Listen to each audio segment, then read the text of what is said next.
If you need any My Team grinds in any mode, hit up my boy Witty for safe, reliable, and the cheapest grinding services around. Hit him up on Twitter. You won't be disappointed.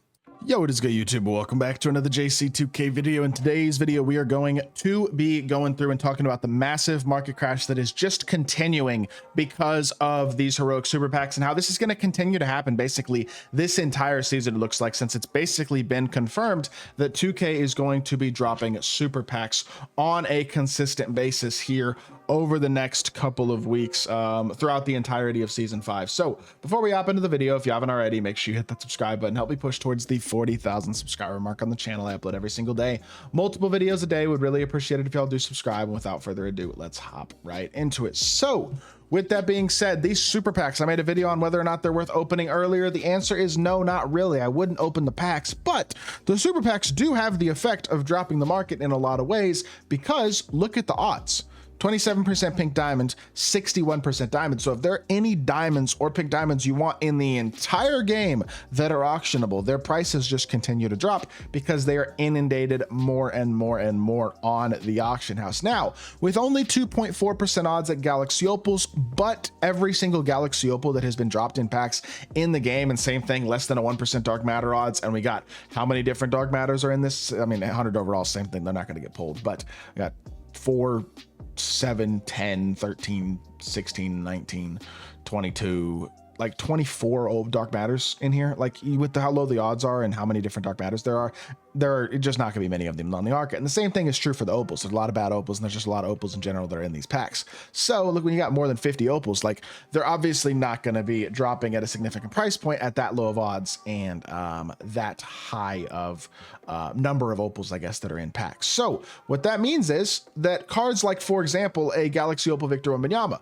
who I know a lot of y'all would love to get, isn't going to drop in price all that much. Although I say that there are a few on the market. So it is absolutely possible that Wemby drops a bit in price. I will not say that it is not. I think it is definitely possible to get Wemby for under 2 million MT now. He might even be a little bit cheaper than that if you get a good time slot or do it late at night or something along those lines. And it does still help to increase supply of a card like a Wemby, or a card like, for example, maybe an Opal Giannis, who you might want to acquire or something like that. There are a few more on the auction house for sure that are base that are being dropped in packs today. The base ones are going to be cheaper anyway, realistically, just because obviously their batters aren't as souped. And if you want to get some of these opals, they are now a bit more common than otherwise they had been. But like Hakeem Olajuwon, there's still only 2 of them on the auction house. It looks like 1 new base one today, realistically. I'll just use Harden as an example. There's how many new base ones on him? There are 4, but no guarantees any of these are actually like base. But maybe all those got pulled today out of super packs. Who knows? Point being, there's just not very many dark matters. 1 new base, Dr. J, it looks like. Just that's not going to be a thing. But the biggest benefit of this is that a card like a Victor Wembanyama is now easier to get than he has ever been, and he will continue to be.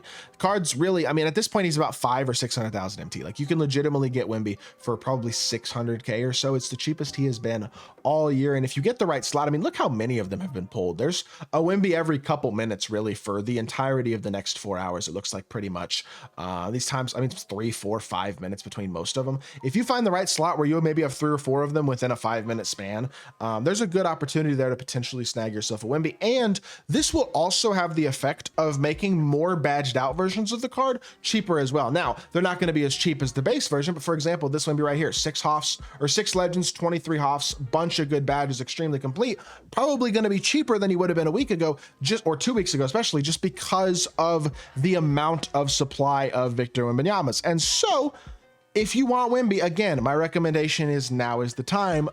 But if you can't get him, here's the encouraging thing for people who might be no money spent players. If you are trying to add a Victor Wembanyama to your collection, or a Julius Erving to your collection, or whoever it might be, those cards are going to continue to get cheaper and cheaper and cheaper in price. I mean, Dr. J at this point is probably, you can get him for under 200K MT.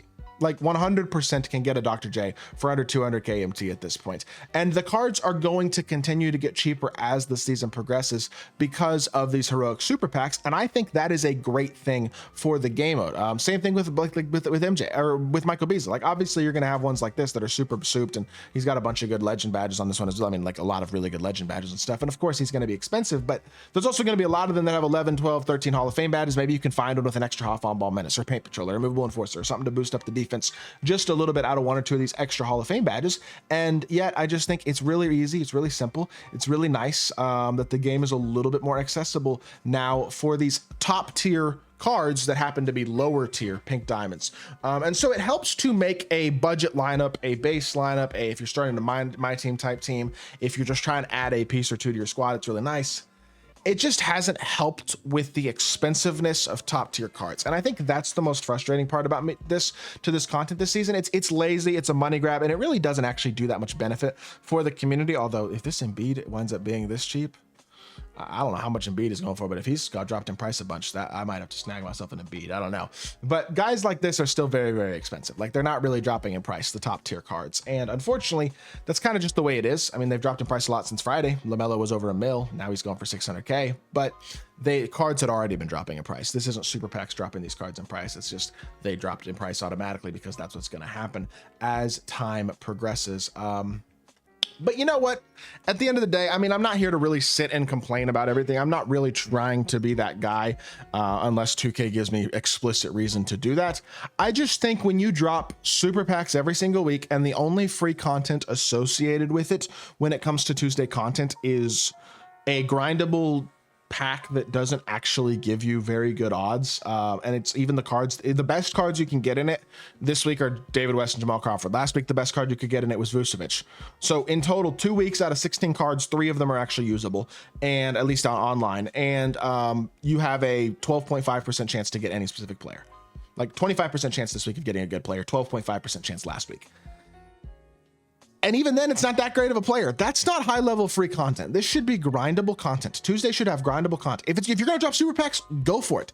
The players themselves should have been grindable content in my opinion. And so while the market crashing is a positive, it's about the only positive that I see out of Tuesday content this season, which to be fair is one more positive than we had last season with Tuesday content, where the only thing we got for free was a diamond option pack of crappy diamonds every single Tuesday and a ridiculous lock-in set that they were trying to money grab people with. Option pack boxes in the market that were $50 for a bunch of bad cards. Like 2K just basically said screw you last season when it came to Tuesday content. This season at least they've put a little bit of effort into it, but I can't give them too much credit because it's still not that great. But at least there is the sustained market crash that this is going to cause that will keep budget cards more budget than they have been all year and will slowly just continue to drop cards and prices more and more. So if you're looking for a positive, that is the positive. With that being said, I hope y'all did enjoy the video. If you did, make sure you hit that like button, leave a comment, and subscribe. I will be back with more 2K content very, very soon, and I appreciate y'all. Peace.